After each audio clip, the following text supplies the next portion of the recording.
point saillant, c'est que les sortants du système éducatif en 2010 arrivent sur le marché du travail dans une conjoncture qui est assez dégradée, puisqu'il vient de se dérouler la crise des subprimes en 2008, qui va connaître une suite en 2012 avec la crise des dettes souveraines, et du coup le marché du travail est assez ralenti, et globalement cette génération par rapport aux générations précédentes va connaître des conditions d'insertion plus délicates qui vont se traduire par un accès retardé à l'emploi à durée indéterminée et davantage de chômage pour l'ensemble des jeunes.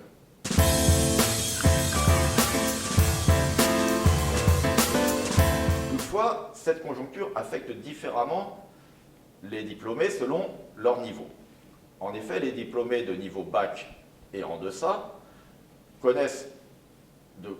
fortes difficultés d'accès à l'emploi et notamment à l'emploi à durée indéterminée. Ils sont davantage au chômage et de ce fait, notamment pour les bacheliers, sont aussi plus nombreux à reprendre des études. Le point positif pour cette catégorie de population est que le salaire minimum préserve leur niveau de rémunération pour ceux qui accèdent à l'emploi.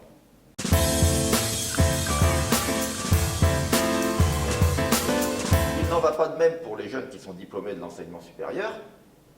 Leur accès à l'emploi, ainsi qu'à l'emploi à durée indéterminée, est à la même proportion que celle des générations précédentes. Toutefois, on observe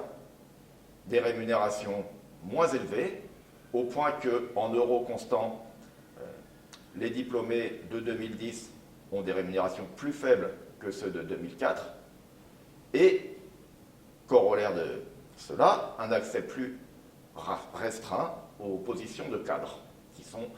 normalement la cible professionnelle des diplômés de l'enseignement supérieur.